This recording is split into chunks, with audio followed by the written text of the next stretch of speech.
Let's get one thing straight off the bat. Toto Wolff is a propagandist, who best fits the comments provided by our esteemed visitor, Patrick Winfield, which read, "When you tell them how they are out loud, they hide behind their shame, and scramble to find false narratives."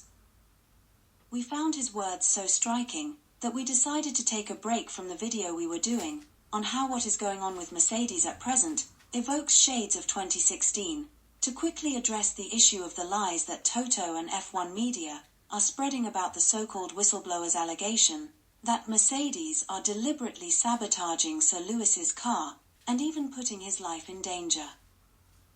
But before going further to expose the lies that Toto and F1 Media are spreading about the whistleblower, we invite those of you who haven't yet done so to like, comment, share, subscribe, and click the notification icon to be notified when the next video is uploaded. By way of a quick background, we have used the media coverage from the top 3 results that came up in response to our Google search for the term Lewis Hamilton conspiracy. The comments attributed to Toto Wolff in those articles, attempting to dismiss the allegations as fantasies, are the textbook definition of fake news, false propaganda, sophistry, or whatever term you may wish to describe someone knowingly making patently false statements. In fact, the fury with which he has responded to the email leads us to conclude that he doth protest too loudly and is scrambling around to find false narratives to debunk the allegations. To begin with, there are many like us who have consistently represented that Mercedes are sabotaging Lewis Hamilton and putting his safety at risk. Yet we have not been approached by YouTube, nor are we aware that others have. So why has the whistleblower's email struck such a nerve? Now let us get to the meat of Toto's rebuttal. Our regular viewers may recall that we have identified Planet F1, GP Fans and Crash.net as the leading sources for those wishing to spread anti-Lewis propaganda, and Toto has used them in his attempt to smear his departing driver. The first thing to note is that the standard technique is to allow Toto to render unchallenged accounts of events that must be demonstrably false to the knowledge of the interviewer or publisher. So, they are in effect allowing that false notion to go forward as if it is true or that they cannot tell that it is false. Toto's claim that they have referred the matter to the police is a joke.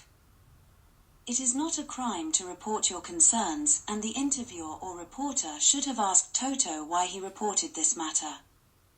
As it turns out, Northamptonshire police have dismissed Toto's report, and the question should be why Mercedes have not been charged with wasting police time. Using investigating and prosecuting authorities for PR exercises appears to be a forte of Toto and his wife. To recall, when the FIA rightly opened a conflict of interest investigation into the couple, Susie declared with much fanfare that she had made a criminal complaint to the French prosecutor. Well, as we detailed in a previous video, the statutory deadline for the prosecutor to respond if they are going forward with the case has long expired, and not a single peep from Toto and his wife. But the announcement of the lodging of the complaint was good for their PR, while it lasted. Unfortunately for them, this time around, the Northamptonshire police publicly dismissed their allegations within a couple of days. Now Toto's open declaration that they have outsourced the matter to private investigators is an outrageous breach of the Public Interest Disclosure Act that protects whistleblowers from detrimental treatment by their employers. Mercedes should be investigating the allegations, not the whistleblower.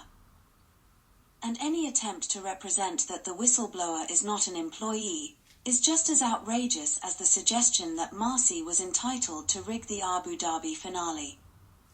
How did Mercedes establish that the whistleblower is not an employee? The report and the interviewer are silent on that, just as they were on the report to the police. Now that Toto's false assertion that the email was criminal in nature has been dismissed by the police, why have they not been charged with wasting their time? A lesser person would have been charged or dismissed out of hand. By the way, Toto is saying that with all the resources available to him and Mercedes, he was unable to determine that there was no case to answer. Perhaps he should tell us which lawyer advised him to file the report. As far as finding the individual or whistleblower is concerned, be careful what you wish for. Because the matter will then have to be defended in full in a civil court, or the court of public opinion. Either way, Toto and Mercedes will lose. It is astonishing the way that Toto is publicly implicating himself and Mercedes in this regard. There's nothing untrue in the excerpts of the email that we have been able to find, unlike Toto's response and F1 media coverage full of lies and abuses of process. If the police have found that there was no crime committed, what are the grounds for hiring a private investigator? As usual, in their scramble to find false narratives to hide their shame, Toto and his wife have laid themselves open to civil action. The FIA and its president may yet sue them for making a malicious claim to the French prosecutor, and hopefully, the whistleblower will take action should Toto's private investigators uncover their identity. Every single argument that Toto and his F1 media have made to debunk the allegations is specious, that is to say superficially plausible but actually false.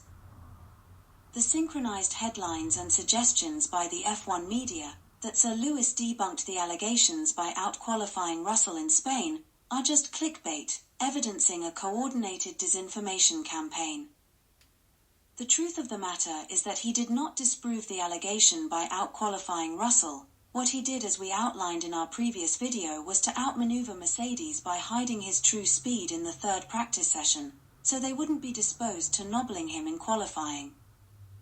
The suggestion that the claim that Mercedes want a car that wins races and championships proves that they are not sabotaging Sir Lewis is the reason why people are made to swear that they will tell the whole truth and nothing but the truth.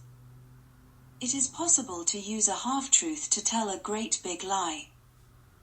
It is possible, as we have argued repeatedly, and will do when we provide new evidence in our forthcoming video, for Mercedes to want a car that wins races, but for the driver of that car to be somebody other than Sir Lewis.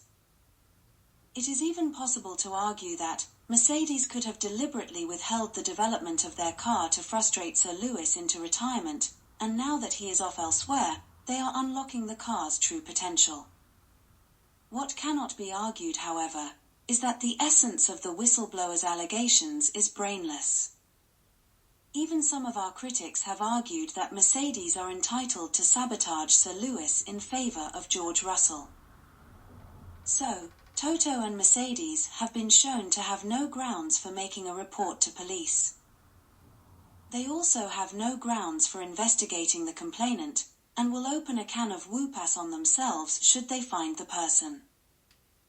So, what are they doing?